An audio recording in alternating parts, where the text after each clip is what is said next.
स्वागत है आप सबका अपने चैनल विवेक ओझा ऑफिशियल में। साथियों, केंद्र सरकार ने एक बड़ा फैसला लिया है नॉर्थ ईस्ट को लेकर और मणिपुर, नागालैंड, अरुणाचल प्रदेश में अफ्स्पा यानी armed forces special powers act को 6 महीने के लिए बढ़ा दिया गया है। यानी वहाँ जो इंटरनली डिस्टर्ब्ड एरियाज हैं उन सबको एडमिनिस्टर करने, उनकी देखरेख करने का जो अधिकार है वो केंद्र सरकार के पास आ गया है। केंद्र सरकार पारामिलिट्री फोर्सेस के माध्यम से ये काम करेगी। इसमें नागालैंड के 8 जिले भी शामिल हैं, अरुणाचल प्रदेश के तिरप, चांगलांग, लोंगडिंग और 3 और उसके पुलिस स्टेशंस एरियाज शामिल हैं। और जो अरुणाचल प्रदेश का एरिया है, नामसाई डिस्ट्रिक्ट जो है, वहाँ के पुलिस स्टेशंस को भी डिस्टर्ब्ड एरिया घोषित किया गया है। यहाँ पर इंसर्जेंसी, एक्सट्रीमिज्म, एथनिक वायलेंस, अनेक प्रकार के सेपरेटिस्ट मूवमेंट्स जो होते रहे हैं उसके चलते ये निर्णय किया गया है। और केंद्र सरकार ने पहले तो देखा कि मणिपुर की जो स्थिति बहुत गंभीर हो गई थी, तो उसके चलते section 3 of armed forces special powers act के तहत ये निर्णय लिया गया कि मणिपुर के इलाकों में, यानी इंटायर मणिपुर में करना है, 13 जो पुलिस स्टेशंस एरियाज हैं उनको छोड़ करके।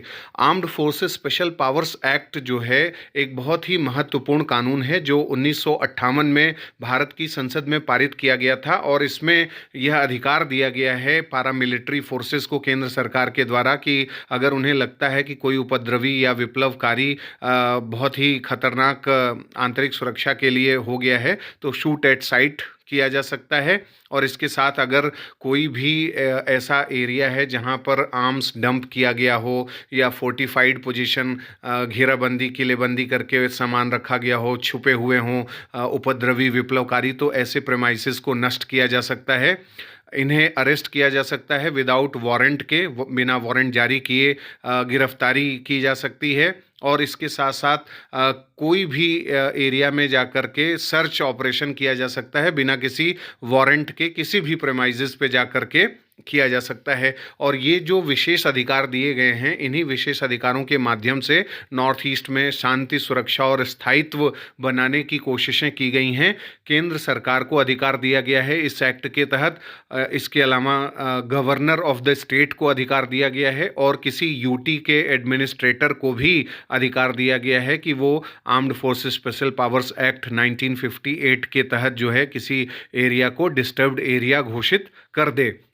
डिस्टर्ब्ड एरिया घोषित करने का मतलब यही है कि अगर वहाँ अलग अलग समुदायों के बीच में भीषण हिंसा हो रही हो, खूनी झड़प हो रही हो, अलगाववादी आंदोलन चल रहा हो, भारत से अलग निकलने की चीज़ें हो रही हों और अन्य प्रकार की उग्रवादी गतिविधियाँ चल रही हों, ऐसी स्थिति में इन सब एरियाज़ को डिस्टर्ब्ड एरियाज़ घोषित किया जा सकता है। और ये बहुत ज़्यादा आवश्यक भी है। लेकिन इसके साथ साथ यह मांग की जाती है कि अफ्स्पा को नॉर्थ ईस्ट से स्क्रैप किया जाए, हटाया जाए, क्योंकि जो लॉ एंड ऑर्डर है ये तो राज्य सूची का विषय है, तो राज्य ही, अलग अलग राज्य इसको देखें।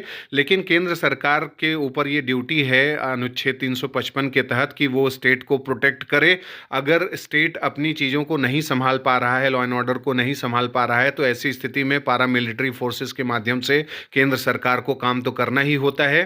केंद्र सरकार को अगर यह सुनिश्चित हो जाए कि राज्य सरकारें संभाल लेंगी चीज़ों को, तो अफ्स्पा हटाने में कोई समस्या नहीं है। लेकिन जब तक अफ्स्पा है तो अफ्स्पा अमानवीय तरीके से इस्तेमाल नहीं होना चाहिए, यानी एक्स्ट्रा जुडिशियल किलिंग्स नहीं होनी चाहिए, या महिलाओं के खिलाफ अपराध जैसे सर्च वारंट, जो सर्च करने का अधिकार दिया गया है तो महिलाओं को सर्च करके उनको रेप वगैरह करना, इस तरीके की घटनाएं नहीं होनी चाहिए। अफ्स्पा मानवोचित होना चाहिए।